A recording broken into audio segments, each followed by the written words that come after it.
Selamat petang, saudara-saudari yang saya kasih dalam Tuhan Yesus Kristus. Kita bersyukur kita kembali lagi bisa datang untuk memuji dan menyembah Tuhan dalam kebaktian Matahari Terbenam.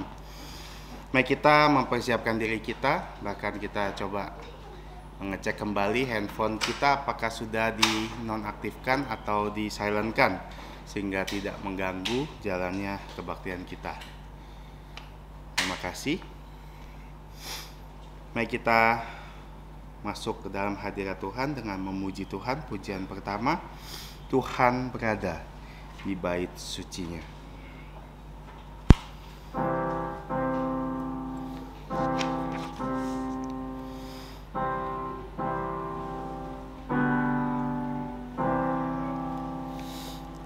Tuhan berada di bait sucinya, semua orang di hadapan Tuhan sujudlah, berdiam diri, sembah sujud. Amin.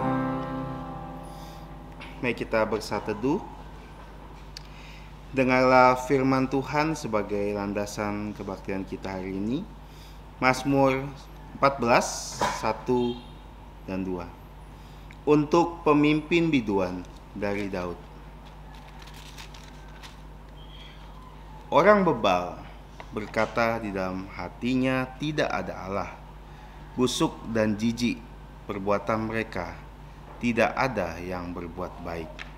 Tuhan memandang ke bawah dari sorga kepada putra-putra manusia untuk melihat apakah ada yang berakal budi dan yang mencari Allah. Amin. Saat teduh selesai, mari kita bangkit berdiri dan memuji Tuhan. Pujian pertama, pujian nomor 77, Puji Yesus. Pujian nomor 77, Puji Yesus. Kita bangkit berdiri.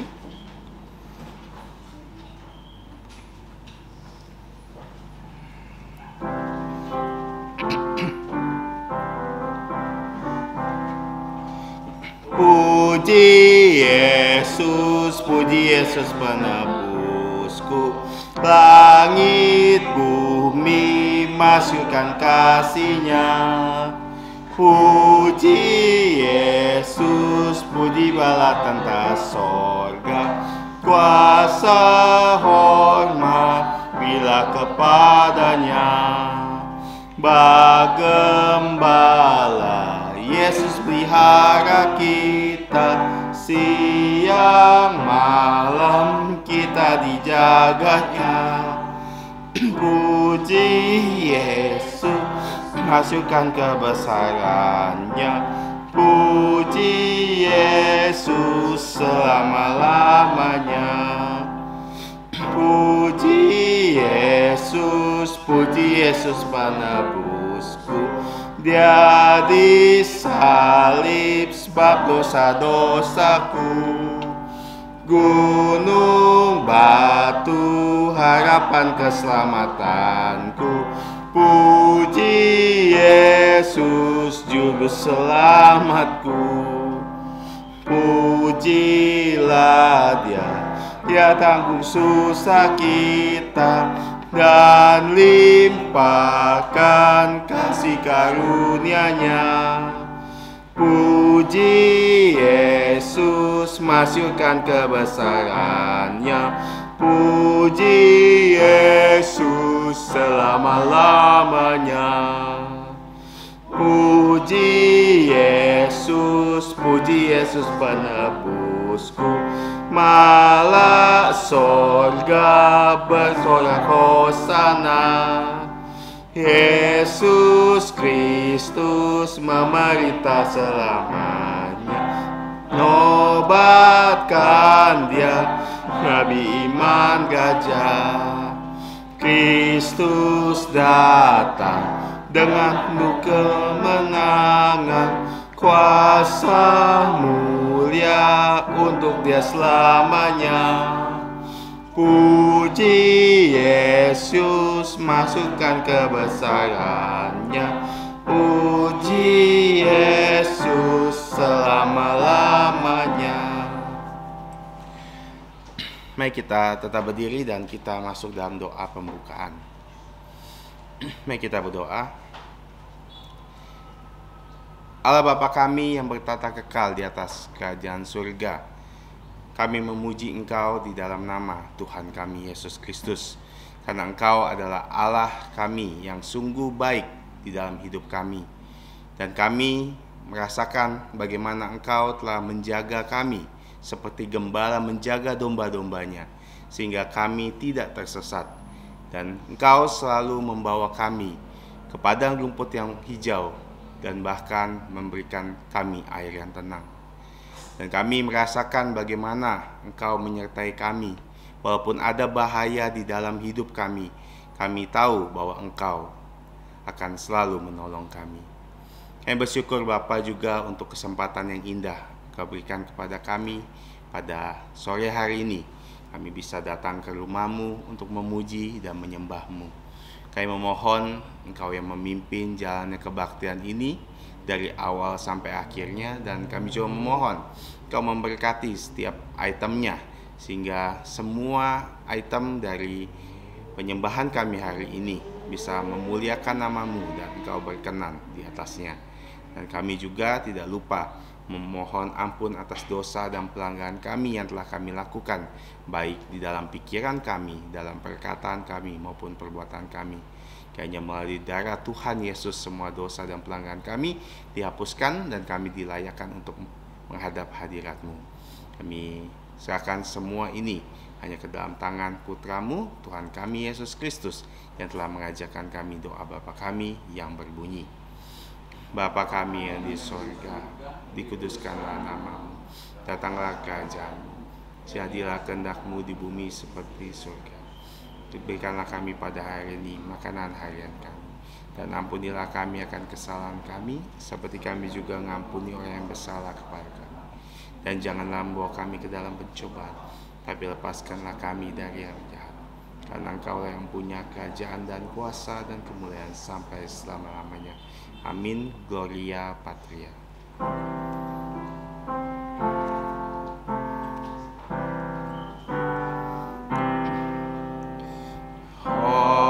Hormat diberi untuk Bapa, Putra, dan Roh Kudus, dari mula sampai sekarang dan seterusnya, kemuliaan. Amin. Amin. Saudara-saudara dipersilakan duduk kembali.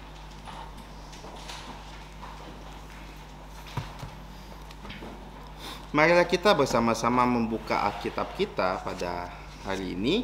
Bacaan bertanggapan kita bisa baca, akan kita baca dalam Injil Markus pasal yang ke-11. Injil Markus pasal yang ke-11 ayat 27 sampai 33. Injil Markus pasal yang ke-11 27 sampai 33. Kita akan secara bertanggapan membaca bagian ini, dan nanti ayat terakhir yaitu ayat 33 kita akan baca bersama-sama. Markus pasal yang ke-11 ayat 27 sampai 33. Saya akan mulai. Lembaga Alkitab Indonesia memberikan judul perikop ini pertanyaan mengenai kuasa Yesus. Lalu Yesus dan murid-muridnya tiba pula di Yerusalem. Ketika Yesus berjalan di halaman Bait Allah, datanglah kepadanya imam-imam kepala, ahli-ahli Taurat dan tua-tua, dan bertanya kepadanya, dengan kuasa manakah engkau melakukan hal-hal itu? Dan siapakah yang memberi kuasa itu kepadamu? sehingga engkau melakukan hal-hal itu?" Jawab Yesus kepada mereka, "Aku akan mengajukan satu pertanyaan kepadamu. Berikanlah aku jawabnya. Maka aku akan mengatakan kepadamu dengan kuasa manakah aku melakukan hal-hal itu. Baptisan Yohanes itu dari sorga atau dari manusia? Berilah aku jawabnya." Mereka memperbincangkan di antara mereka dan berkata, "Jikalau kita katakan dari sorga," ia akan berkata, "Kalau begitu mengapa kamu tidak percaya kepadanya? Tetapi masakan kita katakan dari manusia?" Sebab mereka takut kepada orang banyak, karena semua orang menganggap bahwa Yohanes betul-betul seorang nabi sama-sama. Lalu maka kata Yesus kepada mereka, "Jika demikian, aku juga tidak mengatakan kepadamu dengan kuasa manakah aku melakukan hal-hal itu." Amin. Kita bersyukur atas pembacaan firman Tuhan. Kita akan selalu diberkati oleh Tuhan ketika kita membaca firman Tuhan, merenungkan firman Tuhan siang dan malam, melakukan firman Tuhan, dan kita juga harus membagikan firman Tuhan kepada setiap orang. Sebagai respon, kita juga akan menyanyikan pujian nomor 84. Pujian nomor 84, Batu Zaman yang Teguh. 84.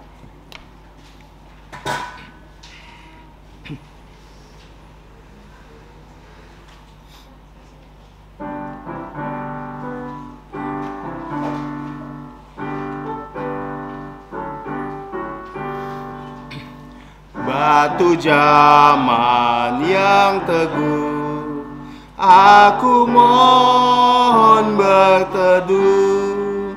Sucikanlah jantungku oleh darah rusukmu. Dari dosaku lepas, dari hukuman bebas. Tangisan dan ratapan tak memberi pengampunan. Rajin ku berusaha tak menghapus dosaku.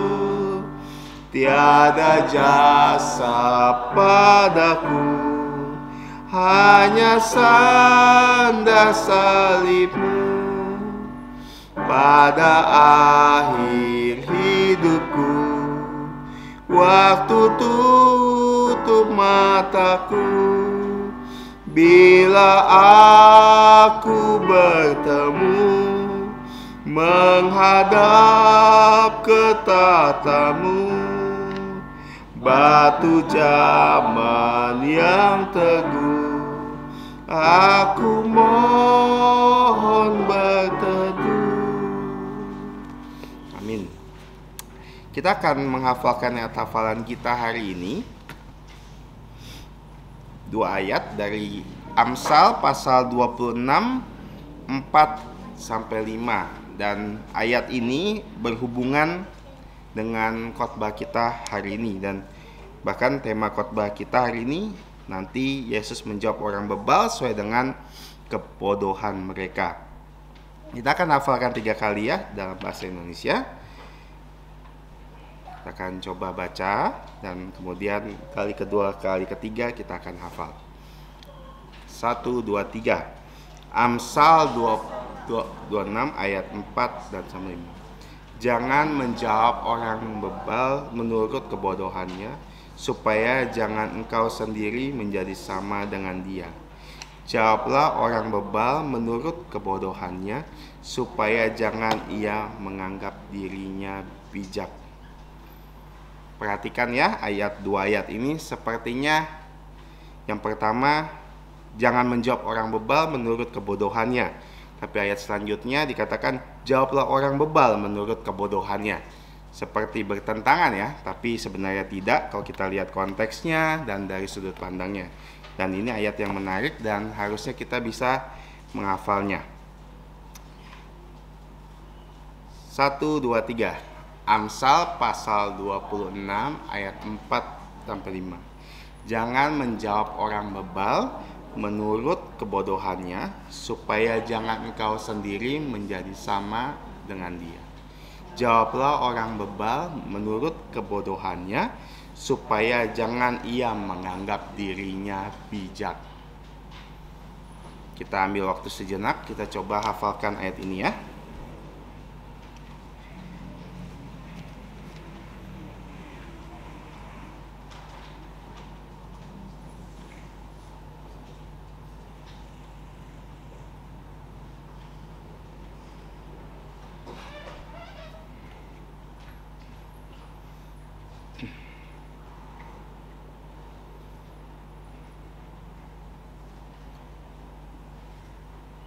Oke, kita coba ya.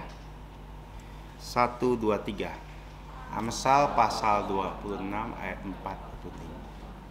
Jangan menjawab orang bebal menurut kebodohan mereka, supaya jangan engkau sendiri menjadi sama dengan dia. Jawablah orang bebal menurut kebodohannya, supaya jangan ia menganggap dirinya bijak. Ya, semoga kita punya waktu membawa buletin ini untuk bisa menghafal ayat ini. Dan mohon perhatikan jadwal pelayanan untuk minggu yang akan datang.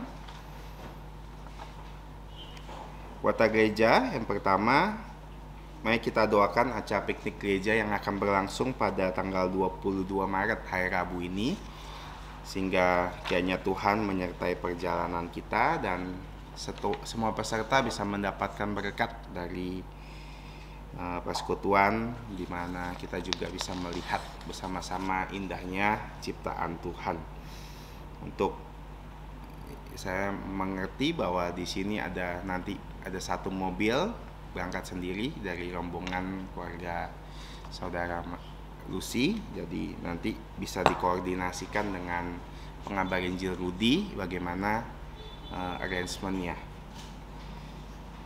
Itu aja yang saya bisa bagikan. Mari kita menyembah Tuhan dalam bentuk persembahan.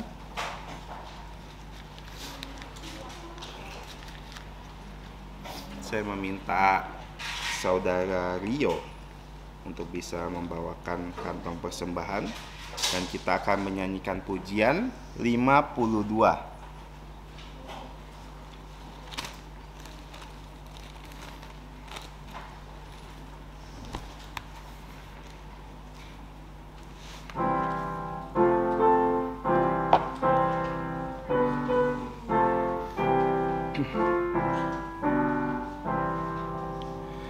Ku berserah pada Yesus dengan tangan yang bebas, dan ku mau mengasihinya selalu bersamanya. Aku berserah, aku berserah, ku berserah pada Yesus, aku berserah, ku berserah pada Yesus dengan jantung yang rendah. Ku buang semua demi Yesus, ku datang kepadanya. Aku berserah, aku berserah, ku berserah pada Yesus, aku berserah. Bait ketiga kita bangkit berdiri. Ku berserah pada Yesus dengan segenap jiwaku. Rohnya penuhi dan Dia sungguh milikku. Aku berserah,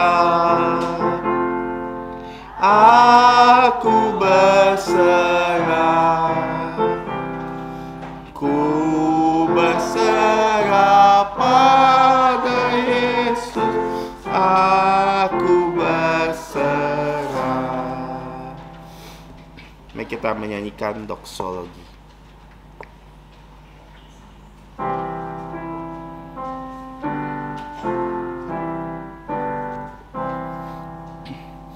Puji Allah sumber berkat, puji Dia semua ciptaannya, puji Dia para malaikat, Bapa, Putra, dan Roh Kudus. Sekali lagi mari kita berdoa. Tuhan Bapa kami yang ada di surga, Bapa sumber berkat kami bersyukur sekali lagi kami bisa datang di hadapan-Mu dengan membawa persembahan dan perpuluhan kami di hadapan-Mu. Kami memohon Engkau yang menerima segala persembahan kami, dan kami juga memohon Engkau memberkati setiap tangan-tangan yang telah memberikannya dengan rela dan sukacita. Bahkan untuk orang tua dari anak-anak yang telah juga memberikan persembahan, kiranya Engkau yang memberkati orang tua mereka sehingga semua bisa percaya Tuhan Yesus. Dan juga mohon Engkau yang memakai uang ini untuk memperluas dan mempermuliakan nama-Mu dan pekerjaan-Mu di gereja-Mu. Kami juga memohon ampun atas dosa pelanggaran kami.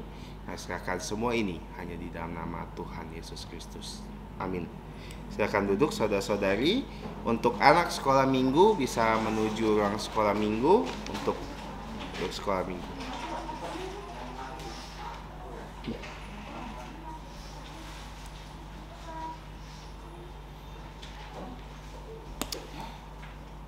Oke, tiba saatnya kita akan sama-sama mendengarkan firman Tuhan. Firman Tuhan hari ini akan dibawakan oleh Gembala Sidang Pengabar Injil Peter Yoksan dengan tema Yesus menjawab orang bebal sesuai dengan kebodohan mereka. Kepada hambanya waktu dan tempat dipersilakan. Saudara-saudari di dalam Tuhan Yesus Kristus yang saya kasihi, selamat petang. Sebelum kita mendengarkan firman Tuhan, saya akan membacakan dari Injil Tuhan Yesus, perikop ke-172. Pertanyaan mengenai otoritas Yesus. Dari Matius 21, 23, Markus 11, 27, Lukas 20 ayat 1 sampai 8. Halaman 152.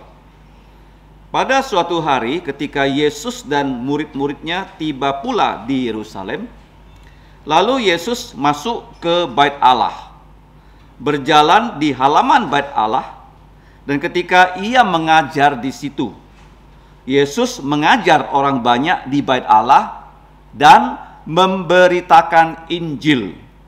Datanglah imam-imam kepala serta tua-tua bangsa Yahudi dan ahli-ahli Taurat kepadanya dan bertanya, "Katakanlah kepada kami dengan kuasa atau otoritas manakah engkau melakukan hal-hal itu? Dan siapakah yang memberikan otoritas itu kepadamu sehingga engkau melakukan hal-hal itu?" Jawab Yesus kepada mereka, "Aku juga akan mengajukan satu pertanyaan kepadamu, dan jikalau kamu memberikan jawabnya kepadaku, aku akan mengatakan juga kepada kamu dengan kuasa atau otoritas manakah aku melakukan hal-hal itu. Dari manakah baptisan Yohanes? Dari sorga atau dari manusia?" Mereka memperbincangkannya di antara mereka dan berkata, "Jikalau kita katakan dari sorga, ia akan berkata kepada kita, 'Kalau begitu, mengapa kamu tidak percaya kepadanya?' Tetapi jikalau kita katakan dari manusia, seluruh rakyat akan melempari kita dengan batu. Kita takut kepada orang banyak, sebab semua orang yakin dan menganggap Yohanes ini betul-betul seorang nabi. Lalu mereka menjawab Yesus, "Kami tidak tahu dari mana baptisan itu." Dan Yesus pun berkata kepada mereka, "Jikalau demikian, aku juga tidak mengatakan kepadamu dengan kuasa atau otoritas manakah aku melakukan hal-hal itu." Mari kita berdoa. Bapa kami di surga, kami sungguh bersyukur Putra Tunggal-Mu Tuhan Yesus adalah representasi Engkau yang sempurna di muka bumi. Darinya kami dapat mengenal Engkau secara sempurna. Ya Bapa, tolonglah kami pada hari ini untuk belajar kembali akan firman-Mu, sehingga kami mengerti otoritas yang Kau berikan kepada Yesus juga merupakan otoritas yang Yesus berikan kepada kami di gereja-Mu di akhir zaman. Tolonglah kami ya Bapa, agar otoritas ini bisa dilaksanakan hanya untuk memuliakan nama-Mu semata-mata. Ampuni dosa kami, dalam nama Yesus kami berterima kasih dan berdoa. Amin. Nah, kita tahu bahwa Injil Tuhan Yesus itu terdiri dari bagian-bagian yang kita ingat dengan huruf P ya. Kalau kita lihat di halaman 5, yang pertama praeksistensi Kristus. Yang kedua presentasi mengenai Kristus. Itu saat Dia lahir. Kemudian yang ketiga proklamasi tentang Kristus. Setelah itu kita masuk ya dalam khotbah kita di minggu belakangan ini adalah Paskah Kristus. Ya, setelah Paskah Kristus baru masuk kepada promosi Kristus. Nah, di dalam pembacaan kita tadi itu sudah masuk ke minggu menjelang Paskah. Nah, kalau kita lihat di Injil Tuhan Yesus masuk ke kota Yerusalem pada hari Minggu. Makanya gereja mempunyai tradisi Minggu Palem, membawa daun-daun palem. Kenapa? Karena pada saat Yesus masuk ke Yerusalem, Dia naik keledai yang tidak pernah ditunggangi, dan orang-orang menggelar pakaiannya dan daun palem di jalan-jalan yang Yesus lewati. Dan orang mengatakan dalam bahasa Inggris itu kedatangan yang merayakan kemenangan. Kok bisa ya? Triumphal entry. Kalau bahasa Indonesia terjemahnya agak sedikit kurang tepat ya. Kedatangan yang gagah. Tidak loh, itu kedatangan merayakan kemenangan yang sudah diraih. Kok bisa ya? Nah, kalau kita lihat waktu Indonesia sudah 20 tahun lebih tidak pernah menang Piala Thomas. Tiba-tiba menang Piala Thomas. Dan Piala Thomas itu disambut dengan begitu terhormat. Bahkan mereka bertemu dengan Presiden Jokowi di istana negara. Nah, kalau kita lihat Yesus datang dengan nama kemenangan, kedatangan yang penuh kemenangan. Kok bisa? Karena Yesus walaupun Dia ya harus menjalani masa penyaliban, tetapi di mata Allah itu Dia sudah bangkit dari kematian. Jadi untuk Allah masa lalu, masa kini, masa depan itu tidak ada bedanya. Ingat ya, jadi Yesus merayakan dulu kemenangannya sebelum Dia mati, sebelum Dia bangkit, sebelum Dia menampakkan diri. Nah, jadi waktu Yesus masuk ke kota Yerusalem, itu sudah hari Minggu. Dia sempat datang ke bait Allah, dia melihat bait Allah itu begitu kacau. Tetapi Dia tidak langsung mengusir para pedagang dan penukar uang. Kalau kita lihat di Injil Tuhan Yesus, nah pada hari Senin, baru Dia dari Betania masuk ke Yerusalem lagi, Dia mengutuk pohon ara, dan sampai di bait Allah, Dia mengusir para pedagang dan para penukar uang. Nah, kenapa ada para pedagang? Karena orang-orang yang berdagang di situ menjual binatang-binatang korban, termasuk anak domba yang akan disembelih di hari Paskah. Itu dijual di sana. Dan yang boleh menyembelih anak domba Paskah hanyalah imam keturunan Harun, tidak boleh yang lain. Nah, jadi ketika Yesus datang, penguasa dari bait Allah, yaitu para imam-imam kepala, mereka itu menjadikan bait Allah sebagai pasar, seperti yang minggu lalu disampaikan, bukan rumah doa. Nah, menjadi pasar, kenapa? Zaman sekarang pun orang menjadikan gereja seperti pasar. Kenapa begitu? Zaman dulu kalau kita lihat ya, kebaktian-kebaktian di bait Allah itu hening, hormat, ya, penuh hikmat. Kalau sekarang kebaktian bagaimana? Huru-hara, hentak-hentak, jingkrak-jingkrak. Tidak lagi seperti istana, tidak seperti upacara, tapi seperti diskotik. Kalau Yesus masuk ke gereja, pasti dia usir semua yang berkelakuan seperti itu. Tapi sekarang dia agung-agungkan. Gereja seperti itu, begitu ramai orang datang. Menjadi tempat hiburan, bukan tempat menyembah Tuhan. Dan musik gerejanya keras. Organ gak cukup. Dimasukkan ke sound system. Telinganya jadi peka. Bukan lagi ya suara memuji Tuhan dari mulut kita, tapi dari alat musik. Padahal alat musik itu tidak dibeli dengan darah Yesus loh. Siapa yang dibeli dengan darah Yesus? Kita. Dari mulut kita keluar nyanyian, keluar pujian, Tuhan senang. Dia nggak senang itu hanya musik-musiknya yang hebat-hebat. Memang kita harus hebat dalam memainkan alat musik, tetapi alat musik tidak boleh mendominasi pujian dalam gereja. Ingat baik-baik ya. Apa yang mendominasi? Mulut kita. Jadi kalau kalian menyanyi, mulutnya harus buka. Jangan sampai nggak buka dan keluar dari lubuk jantung. Ingat ya, yang hening jangan jadikan hura-hura. Ingat ya, jangan jadikan istana menjadi pasar. Itu yang Yesus lakukan, dia mengusir. Yesus mengusir di bait Allah para pedagang dan penukar uang. Nah, para penukar uang itu kenapa terjadi demikian? Karena mereka mengatakan uang Roma itu kotor, ada gambar kaisar. Karena kaisar penyembah berhala, nggak boleh masuk ke kantong kolektor. Jadi para penguasa bait Allah, para imam-imam kepala membuat koin-koin.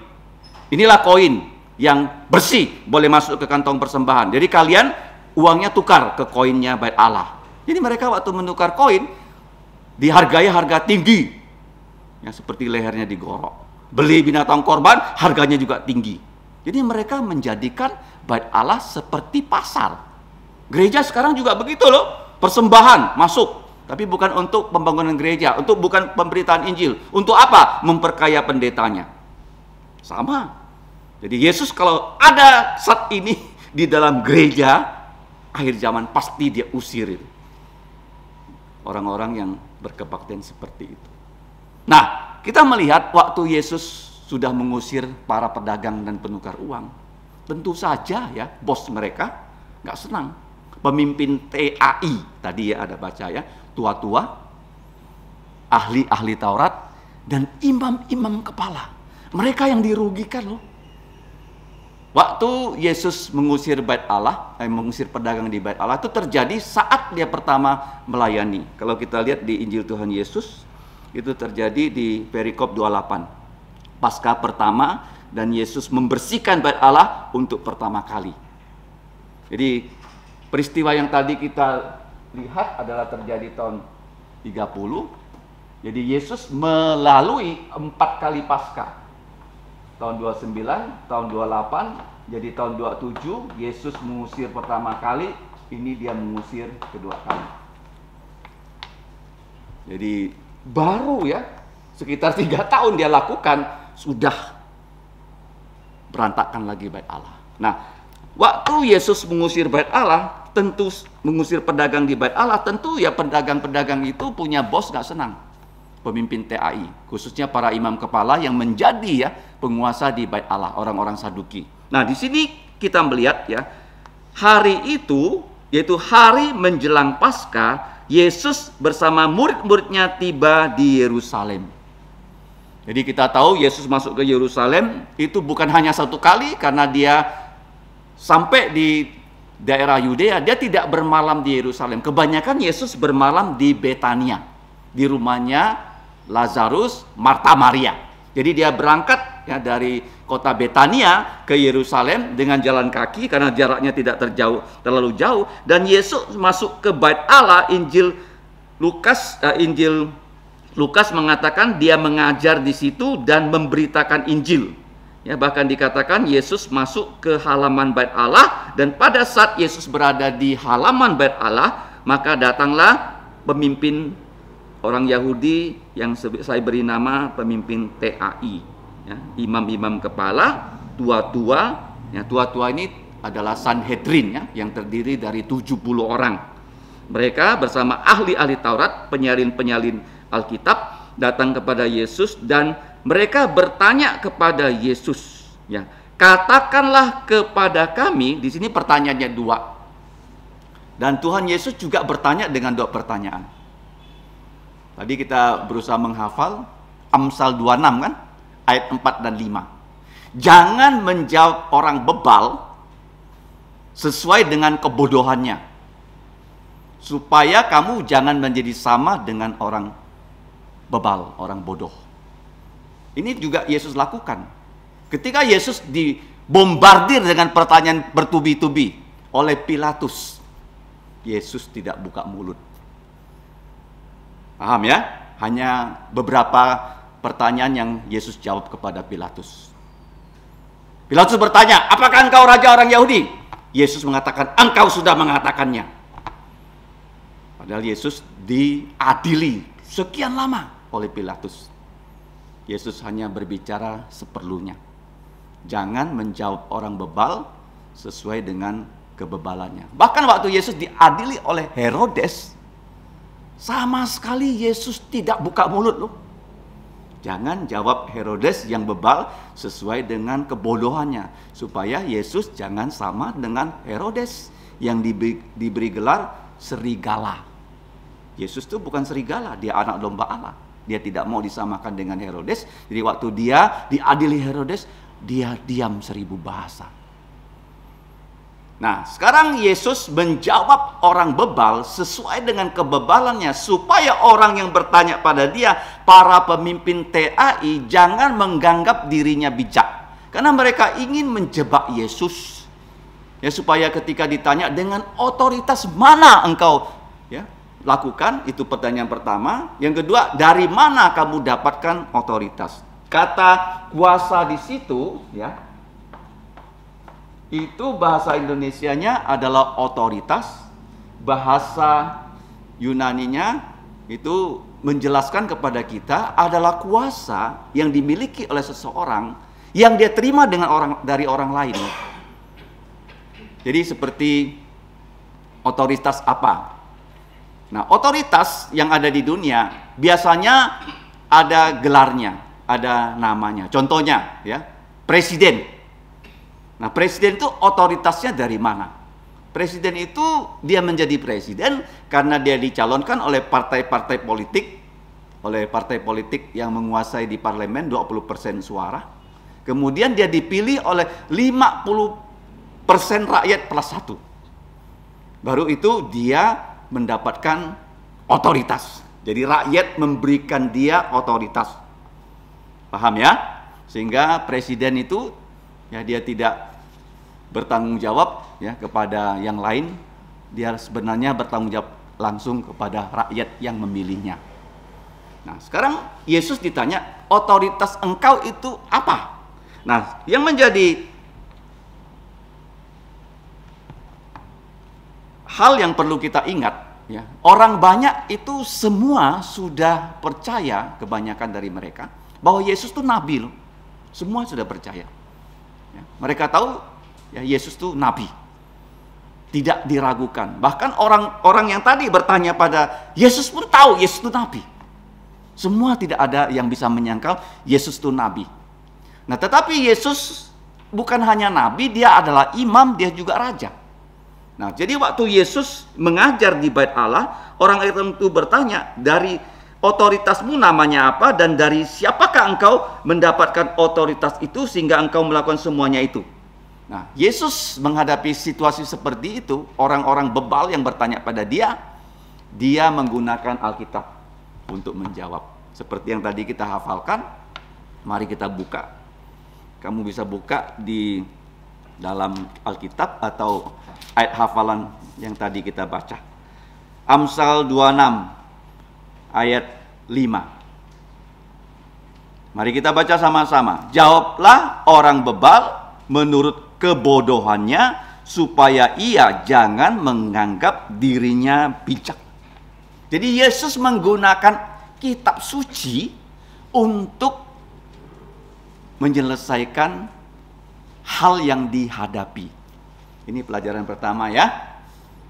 Dalam keadaan apapun kehidupan kita selalu harus ya, mempunyai pedoman kitab suci untuk menghadapi keadaan itu. Karena kitab suci ini adalah firman Allah yang sempurna, yang tidak ada kesalahannya dan tidak mungkin ada kesalahan.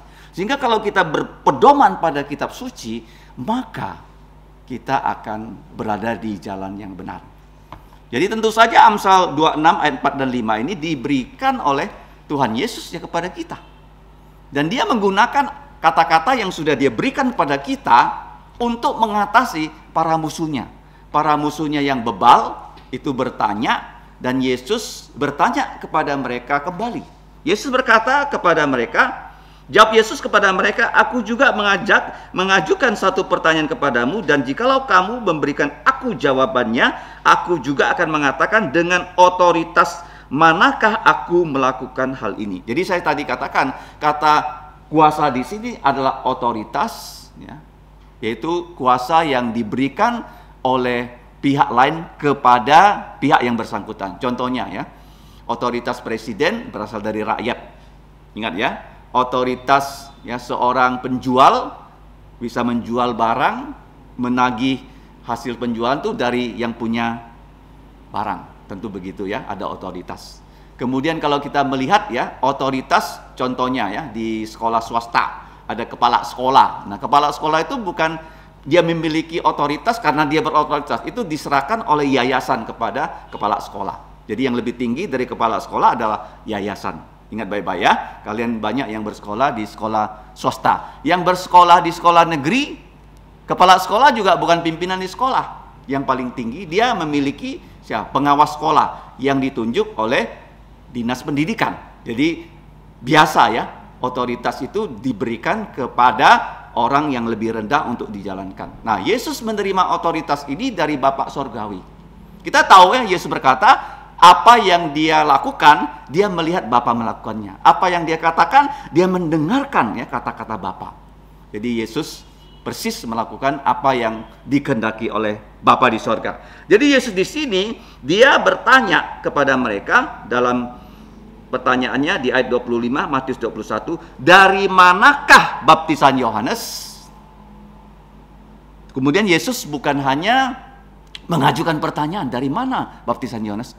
Yesus memberikan yaitu pilihan ganda, multiple choice. Kalau ujian kan ada kan? Bisa pilih A, bisa pilih B. Kalau di sini pilihannya hanya dua. Dari sorga atau dari manusia. Gampang kan? Tidak ada pilihan ketiga. Yohanes di sini Yohanes Pembaptis loh. Yang pada saat Yesus mulai melayani, kalau kita lihat ya di bagian awal di dalam Injil Matius, mari kita lihat. Injil Matius pasal yang ke-3. Pada waktu itu Yohanes mulai melayani di padang gurun Yudea, dan dia memberitakan Injil, bertobatlah sebab kerajaan Allah sudah dekat. Ayat 13. Maka datanglah Yesus dari Galilea, dari Nazaret ya, ke Yordan kepada Yohanes untuk dibaptis. Usia Yesus sudah 30 tahun, tetapi Yohanes mencegah dia, katanya, akulah yang perlu dibaptis oleh engkau. Dan engkau kenapa yang datang kepadaku? Ayat 15. Lalu jawab Yesus kepadanya, katanya kepadanya, hendaklah hal itu terjadi karena demikianlah sepatutnya kita menggenapkan seluruh kehendak Allah. Dan Yohanes pun ya, menurutinya. Sesudah Yesus dibaptis, Yesus segera keluar dari air, dan pada waktu itu juga langit terbuka, dan ia melihat Roh Allah turun seperti burung merpati, dan terdengarlah suara dari sorga yang mengatakan, inilah putraku yang kukasihi, kepadanyalah aku berkenan. Jadi Yohanes itu dia membaptis begitu banyak orang. Dan Tuhan mengatakan kepada dia, ada satu yang kamu baptis, yaitu Mesias. Dia akan dibaptis oleh engkau dan akan terjadi hal seperti yang tadi terjadi. Langit itu terbuka. Kamu tahu kalau kita memandang langit, kenapa warnanya biru ya? Kira-kira berapa kilometer yang bisa kita pandang dengan mata telanjang? Siapa yang pernah melihat langit terbuka? Di dalam Perjanjian Baru, di sini Yohanes, Yesus, dan Stefanus sebelum dia mati. Dia melihat langit terbuka, ada Tuhan Yesus di sorga loh. Jadi jarak yang begitu jauh, kemudian ada turun Roh Kudus dalam bentuk burung merpati, kemudian ada suara. Jadi penting sekali loh, kita manusia sekarang ya, kalau kita mau sungguh-sungguh yang mengikuti Yesus, kita pakai mata kita pakai telinga kita. Tapi sekarang orang tidak bisa lagi memakai matanya, memakai telinganya. Kenapa? Matanya begitu buka, handphone, ya kan? TikToknya masuk, WA-nya masuk, ya, videonya masuk, terus. Kemudian telinganya apa? Headset. Matanya nggak bisa lihat firman, telinganya nggak bisa dengar firman. Kita lihat ya, ini dua hal yang sangat penting, melihat Roh Kudus turun, mendengarkan suara dari Bapa. Inilah putraku yang kukasihi, kepadanya aku berkenan, dengarkanlah dia. Nah, ini penting ya, kita apakah tiap hari mendengarkan Tuhan Yesus? Jadi waktu Yesus dibaptis, itu adalah peristiwa penting sebelum Yesus mulai melayani. Yesus mulai melayani usianya 30 tahun. Waktu dia dibaptis itu dia diurapi oleh Yohanes yang adalah imam. Jadi jabatan yang Yesus pegang adalah nabi, imam dan raja. Sebelum dia mulai melayani, dia harus diurapi oleh seorang imam. Baru umur 30 dia mulai melayani sampai dia disalib usia 33,5 tahun. Jadi waktu Yesus bertanya, baptisan Yohanes itu dari sorga atau dari manusia? Yohanes memang manusia, tapi misinya dari sorga. Jadi surga itu terbuka, dia melihat sendiri. Yohanes melihat bagaimana langit terbuka, ada Roh Kudus turun ke atas diri Yesus. Dan Yesus juga melihat kan, sama-sama melihat dia dengan Yohanes. Jadi pertanyaan ini diajukan, mereka memperbincangkan di antara mereka, jikalau kita katakan dari sorga, jelas-jelas dari sorga, mereka tahu dari sorga. Karena Yohanes Pembaptis adalah nabi yang paling besar dari semua nabi. Karena dia melayani di zamannya Yesus. Musa tidak pernah melihat Yesus secara fisik. Hanya Yohanes, nabi terakhir, dia melayani, dia melihat Yesus, bahkan dia diberi tugas membaptis Yesus. Makanya disebut nabi yang paling besar dari segala nabi. Nah, jadi waktu mereka tahu itu dari sorga, tapi mereka tidak mau menjawab pertanyaan itu dengan jujur.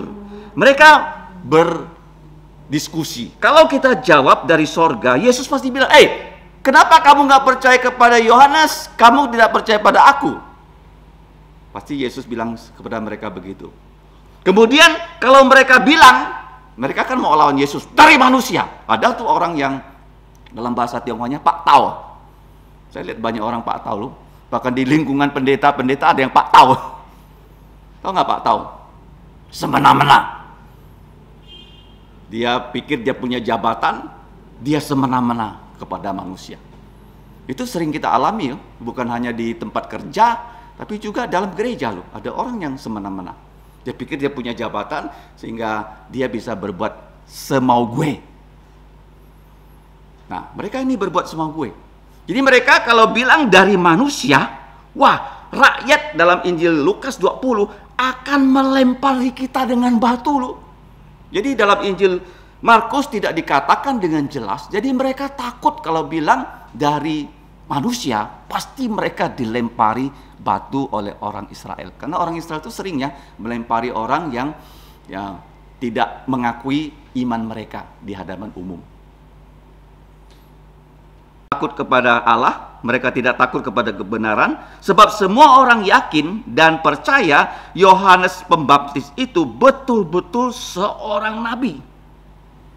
Nah, setelah mereka berdiskusi, dua kemungkinan, kalau bilang dari surga, Yesus bilang, loh kok kamu nggak mau percaya? Ya kan? Yang kedua, kalau kita bilang dari manusia, wah ini bahaya nih. Ini saat Paskah orang Yahudi begitu banyak datang ke Yerusalem, kita bisa dilempari dengan batu sampai mati. Jadi mereka bilang apa? Jawab mereka kepada Yesus, kami tidak tahu dari mana baptisan itu. Mereka berbohong. Mereka tahu, tapi mereka bilang tidak tahu. Nah, ini terjadi pada manusia yang sudah jatuh dalam dosa. Kita jadi orang Kristen ditantang loh. Walaupun ya jawaban yang kita berikan itu bisa sepertinya merugikan kita, kita tetap harus berpegang pada kebenaran. Nggak boleh kita berbohong. Contohnya mari kita lihat ya di Alkitab. Siapa yang telah berpraktek seperti itu sebelum para pemimpin TAI? Kejadian 4 ayat 9. Firman Tuhan kepada Kain, di manakah Habel adikmu? Tahu nggak Kain di mana Habel? Tahu nggak? Habel, kalau di Indonesia sekarang kan banyak orang dibunuh, masukkan koper, dicor semen kan? Begitu sadis kan sekarang orang-orang di Indonesia kan? Di mana Habel adikmu? Kok nggak kelihatan? Apa jawab Kain? Kain yang membunuh dia loh, dia tahu. Jawabnya kepada Tuhan, aku tidak tahu. Mau bohong sama Tuhan. Tuhan sudah tahu. Tuhan ingin dia mengaku. Sudah aku bunuh atau bagaimana? Dia nggak mau ngaku. Terus dia bilang lagi, aku tidak tahu apakah aku ini penjaga adikku. Nah lihat tuh, begitu Pak taunya dia. Apa Pak tahu? Semena-mena. Nah kalau kita lihat di Perjanjian Baru, ada juga kan? Sudah tahu, tidak mau mengaku. Contohnya siapa? Petrus. 3 kali dia menyangkal Yesus. Orang bilang sama dia, kamu kan orang Galilea, seperti Tuhan Yesus. Dia bilang, aku tidak kenal. Kedua kali juga, aku tidak kenal. Ketiga kali dia malah mengatakan, aku sumpah, aku tidak kenal Yesus. Kamu jangan bilang ya, orang tidak percaya saja yang bisa berbohong. Orang yang percaya juga bisa berbohong. Petrus sudah percaya belum? Sudah. Imannya belum kuat. Kemudian siapa lagi yang tidak berani berkata benar? Abraham. Kejadian 12. Jadi waktu dia mengungsi ke Mesir, istrinya sangat cantik, mau diambil menjadi istri oleh Firaun, dia bilang sama Sarah, kalau kita ke Mesir ya, jangan bilang kau istri aku, nanti aku kena bunuh Firaun, kau diambil jadi selirnya Firaun. Bilang saja kamu adik saya. Memang betul dia adalah adik ya dari Abraham. Beda ibu, satu bapak. Akhirnya dia bilang adik, Firaun betul-betul ambil Sarah, tapi Tuhan mencegah supaya Sarah tidak jadi selir Firaun. Baru Firaun bilang sama dia, ini kan istrimu, kenapa kamu akui sebagai adikmu? Jadi kita lihat ya, orang percaya masih bisa berbohong karena takut. Nah, pemimpin TAI juga takut. Jadi kita lihat juga di gereja, di zamannya para rasul, Ananias Safira juga berbohong. Jadi kita harus waspada ya. Kalau iya, katakan iya. Kalau tidak, katakan tidak. Jangan seperti mereka ini yang bagaimana menggadaikan kebenaran. Para pemimpin TA ini di sini dikatakan kepada kita bukan pemimpin yang baik. Mereka sudah tahu jawabannya, mereka bilang mereka tidak tahu. Nah, Yesus bilang apa? Ayat yang ke-27, Matius 21. Dan Yesus pun berkata kepada mereka, jika demikian, bukan Yesus tidak tahu, aku juga tidak mengatakan kepadamu. Dia tidak mau bilang loh. Dari manakah, dengan kuasa apakah aku melakukan hal-hal itu? Nah sekarang otoritas Yesus, otoritas apa sih? Bukan mengusir pedagang itu yang penting sekali. Bukan melakukan mujizat yang paling penting. Otoritas Yesus adalah dia harus mati untuk dosa-dosa kita. Ngerti nggak? Sehingga kalau kita lihat ya, Yesus waktu dia masuk ke Yerusalem hari Minggu, Hari Senin dia mengusir para pedagang. Sekarang di hari Selasa, orang bertanya pada Yesus tentang kuasanya dari mana. Kalau kita lihat Injil Tuhan Yesus disusun dengan rapi. Hari Selasa apa terjadi? Bahkan di hari Selasa, Yesus masih memberitahu kepada orang-orang yang mengikuti dia bagaimana dia harus mati ya, disalib. Nah, kemudian pada hari Rabu apa yang terjadi? Hari Kamis apa yang terjadi? Sampai nanti di hari yang kalau kita lihat ya, Yesus bukan hanya ya dia dibaptis, tetapi Yesus juga ya pada saat dia sebelum disalib dia diurapi ya, oleh Maria yang ada di kota Betania pada hari Rabu. Jadi Yesus bukan hanya dengan baptisan Yohanes tuh otoritasnya itu ditunjukkan, tetapi kalau kita lihat di hari Rabu dalam Matius 26 di kota Betania, Maria menggunakan minyak yang seharga 300 dinar. Kira-kira kalau sekarang 10 bulan gaji, kalau gaji UMR 2 juta, kali 10 20 juta satu botol mengurapi Yesus sebelum dia mati. Kenapa? Karena Yesus sudah diakui oleh banyak orang sebagai nabi, tapi sekarang orang belum tahu banyak dia adalah imam, dia adalah raja. Sekarang pertanyaannya, mengapa kita harus percaya Yesus adalah imam? Kenapa kita percaya dia sebagai raja? Ini ada kaitannya dengan Paskah. Makanya perikop yang tadi kita baca semuanya terjadi menjelang Paskah, yaitu di tahun 30 bulan Nisan, ya persis loh, tanggal 14. Itu disebut Paskah puncak. Kalau tidak ada Paskah ini, semua manusia binasa. Alkitab ini begitu sempurna. Segala sesuatu direncanakan oleh Allah, dilaksanakan oleh Allah. Karena di Alkitab ada 7 Paskah signifikan. 1, waktu mereka keluar dari Mesir. Setelah mereka menyembelih anak domba, mereka pada malam itu dibawa keluar dari penjajahan di Mesir, perbudakan di Mesir. Paskah itu Tuhan melepaskan kita dari belenggu dosa. Ingat ya, kita sudah dilepaskan dari belenggu dosa sehingga sekarang kita punya kebebasan berkata tidak pada dosa. Kalau matamu mau ditutupi HP, kamu bilang tidak, saya tidak mau mata saya ditutupi HP. Saya mau mata saya selalu bisa memandang firman. Seandainya telinga kamu mau disumbat oleh headset ya, yang sekarang harga headset itu ya, kalau iPod itu sampai 2-3 juta satu biji. Bahkan ada yang puluhan juta. Saking orang mau sumbat telinganya, sehingga apapun yang nggak dengar, hanya dengar musik. Kita mau bisa bilang, aku nggak mau. Boleh-boleh saja ya, sebab tua itu mendengarkan musik, nggak salah. Tapi aku mau mendengarkan firman Tuhan. Kamu dibebaskan loh oleh Yesus dengan darahnya loh. Jadi Yesus dia melakukan Paskah yang puncak, karena di Alkitab Paskah pertama itu terjadi di Keluaran pasal 12, itu di Mesir. Paskah kedua, waktu Musa sudah berhasil membawa orang Israel di kaki Gunung Sinai. Itu kalau kita lihat di Bilangan 9. Kemudian Paskah signifikan ketiga, waktu Yosua sudah berhasil membawa orang Israel, generasi yang kedua loh. Generasi pertama semua sudah mati. Generasi kedua belum pernah Paskah karena mereka belum pernah disunat. Sehingga mereka semua disunat. 2 juta orang penduduknya. Kepala keluarganya itu 600.000, satu kali disunat, kulit katanya bisa dibikin gunung. Dibikin apa? Baru mereka merayakan Paskah. Di mana itu? Yosua 5. Ya, Paskah signifikan keempat di zaman Raja Hizkia. Waktu itu kerajaan utara nggak boleh lagi Paskah loh. Jadi hanya kerajaan selatan berpaskah. Di waktu kerajaan utara runtuh, baru Hizkia menghimpun semua orang Israel dari utara, dari selatan, semuanya berpaskah. 2 Tawarik 30. Paskah signifikan yang keempat.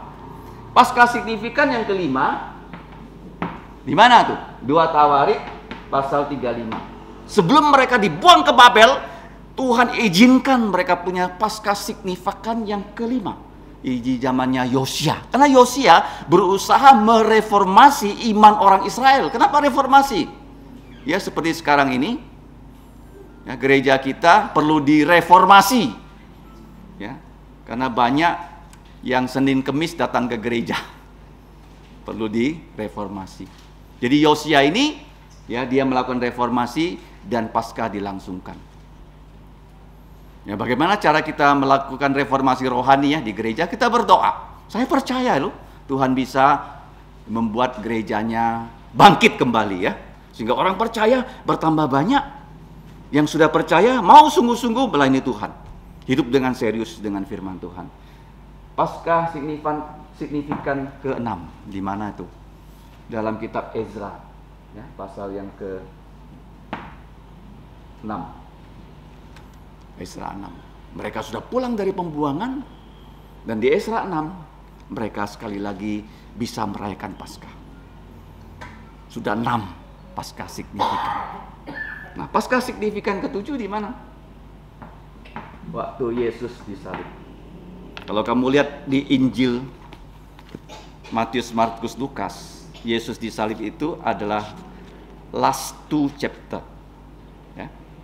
Kalau di Injil Matius, kalau kita lihat Matius 27, karena Matius terdiri dari 28 pasal. Injil Markus 16, berarti Yesus disalib pasal 15. Ya. Injil Lukas, kalau kamu lihat, ya, terdiri dari 24 pasal, Yesus disalib di pasal 23. Jadi di Injil sinopsis, 2 pasal yang terakhir, itu tentang penyaliban Yesus dan kebangkitan Yesus. Jadi kita bersyukur ya bahwa Yesus memberikan kita satu pelajaran yang penting. Kalau orang bertanya pada kita, kita bisa memilih tidak mau menjawab seperti Yesus di hadapan Herodes. Tapi ada kalanya kita perlu menjawab sehingga orang yang menerima jawaban jangan menganggap diri mereka bijak. Dan mereka tahu mereka salah, tapi mereka tidak mau berpihak pada kebenaran sehingga bagaimana? Mereka tidak menerima berkat Tuhan. Jadi ayat yang kita baca tadi merupakan bukti ya bahwa firman Tuhan adalah satu kesatuan yang utuh. Di perjanjian lama apa yang dikatakan Tuhan Yesus buktikan, yaitu Amsal 26 ya, ayat ke-5. Jawablah orang bebal sesuai dengan kebodohannya, yaitu kalau kamu ditanya, kamu bertanya balik. Kalau dia tidak bisa memberikan jawaban, kamu bilang juga saya tidak memberikan jawaban kepada engkau. Imbang kan? Kau tak mau jawab. Bagaimana aku mau jawab? Imbang. Sehingga peristiwa ini merupakan ya penggenapan dari Amsal 26 ayat yang ke-5. Ini terjadi pada saat Yesus hampir disalibkan. Di dalam hari yang ke-3, hari Selasa. Dan kita tahu Yesus disalibkan pada hari Jumat. Dan ini terjadi di Paskah Kristus. Dan bagian dari firman Tuhan ini, mulai dari kedatangan Yesus yang penuh kemenangan, ya, sampai Yesus naik ke sorga, merupakan satu ya, bagian yang penting dari Injil Tuhan Yesus yang perlu kita pelajari. Jadi para pemimpin bertanya pada Yesus dengan otoritas mana? Tentu saja otoritas surga. Siapa yang memberikan Yesus otoritas? Bapa di surga. Apa otoritasnya? Yang paling penting, dia menerima ya, suatu kehendak Allah mati untuk dosa kita. Dengan darahnya kita dibebaskan dari dosa. Kemudian setelah itu dia dikuburkan dan dia bangkit dari kematian. Dan dia menampakkan diri, dia naik ke sorga dan dia mendirikan gerejanya. Itu otoritasnya. Kalau sekarang bagaimana? Kamu sudah percaya Yesus, kamu bisa bagaimana? Tidak terjajah ya oleh mata yang terus melihat pada layar, telinga yang terus ditutup, tidak terjajah demikian. Yang kedua, gereja kita yang ya, sudah perlu direformasi, Tuhan akan reformasi supaya kita pribadi ya semakin kuat, ya, kita bisa menjadi orang-orang yang dipakai Tuhan Yesus di akhir zaman dengan otoritas ya. Tentu saja kalau kita hidup ya seperti firman Tuhan katakan, maka kita akan menjadi ya orang-orang yang punya otoritas. Otoritas kita dari mana? Ya dari Tuhan Yesus sendiri. Karena Dia ingin kita menjadi anak-anaknya dan murid-muridnya yang memuliakan nama Bapa kita di sorga. Mari kita berdoa. Bapa kami di surga, kami mengucap syukur karena kami diberi kesempatan untuk belajar firman-Mu. Engkau telah memberikan kepada Tuhan Yesus kuasa, yaitu kuasa untuk mengampuni dosa-dosa kami dengan cara mati untuk dosa-dosa kami di atas kayu salib, sehingga kami dapat memperoleh keselamatan abadi di dalam Tuhan Yesus. Kiranya Bapa, kami yang sudah percaya Yesus, Engkau berikan juga kami otoritas untuk menang atas segala macam godaan dunia, sehingga kami mau menjadi pengikut Yesus yang setia, sehingga kami dapat selalu mempunyai kesempatan untuk belajar firman-Mu dan menjalankan firman-Mu. Ya Bapa, kami sadar kami orang yang berdosa, karena itu ampunilah dosa kami dan juga ampuni segala kelemahan kami. Kuatkanlah kami dengan firman-Mu, kuatkanlah kami dengan Roh Kudus, hingga kami dapat menjalankan otoritas Engkau seperti yang Tuhan Yesus sudah lakukan. Demikianlah doa kami Bapa, dalam nama Tuhan Yesus kami mengucap syukur dan berdoa. Amin. Mari kita berdiri, pujian kita terakhir 291. 291.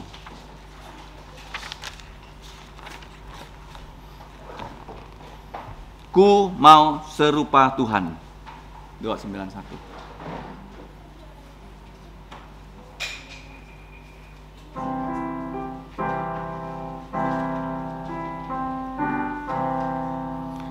Ku mau serupa Tuhan yang mulia, inilah doa harapanku.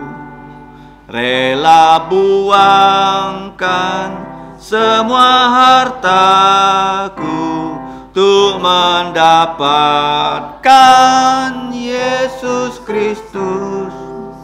Ku mau serupa Tuhan yang kudus, Tuhan yang mulia, penuh kasih, serupa manis dan kayamu, serupa Engkau di jantungku.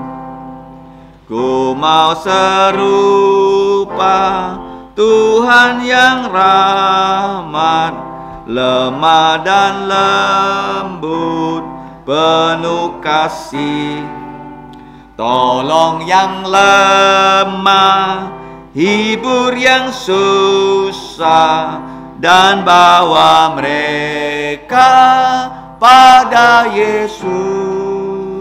Ku mau serupa Tuhan yang kudus, Tuhan yang mulia, penuh kasih, serupa manis dan kayamu, serupa Engkau di jantungku. Ku mau serupa Tuhan yang sabar, kudus dan rendah, tak bercela, rela menanggung semua hukuman, jadi korban, disalibkan. Ku mau serupa Tuhan yang kudus, Tuhan yang mulia, penuh kasih, serupa manis dan kayamu, serupa Engkau di jantungku. Mari kita kembali bersatu dalam doa. Allah Bapa kami yang telah menciptakan kami, bahkan menyelamatkan kami melalui Putra-Mu Tuhan Yesus. Allah Bapa yang juga telah memberikan kami gereja-Mu di muka bumi sebagai keluarga-Mu di muka bumi, dan bahkan Engkau pertemuan kami di dalam kebaktian matahari terbenam. Ya Bapa, kami ucap syukur untuk kesempatan kami bisa membuka mulut kami untuk memuji Engkau. Bahkan dengan telinga kami bisa mendengarkan firman-Mu. Sekarang kami akan pulang ke rumah kami masing-masing Bapa. Kiranya kami dapat sekali lagi menyerahkan kehidupan kami kepada Engkau sebagai korban hidup. Pakailah kami sebagai mulutnya Yesus, tangannya Yesus, kakinya Yesus yang melayani, melakukan pekerjaan-Mu di muka bumi ini. Karena itu kami mohon Kau menyertai kami semua. baik kami yang masih kecil, baik yang sudah sekolah, dan juga yang sedang bekerja, maupun pelayan-Mu sepenuh waktu, bahkan ibu rumah tangga. Pimpinlah kami dengan firman-Mu, dengan kuasa Roh Kudus, sehingga kemanapun kami pergi, kami bisa menjadi saksi Yesus yang memuliakan nama-Mu. Sehingga melalui kehidupan kami, banyak orang bisa mengenal Yesus, dan oleh pertolongan Roh Kudus, mereka bisa percaya Yesus sebagai Tuhan dan Juru Selamat pribadi mereka.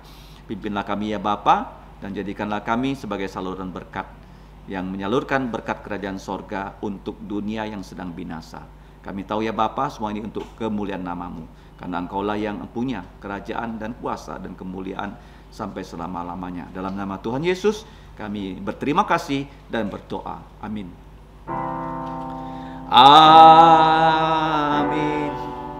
Amin. Amin.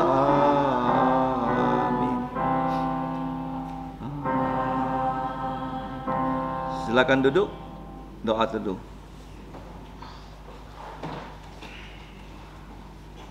Tuhanmu memberkatimu dan melindungimu.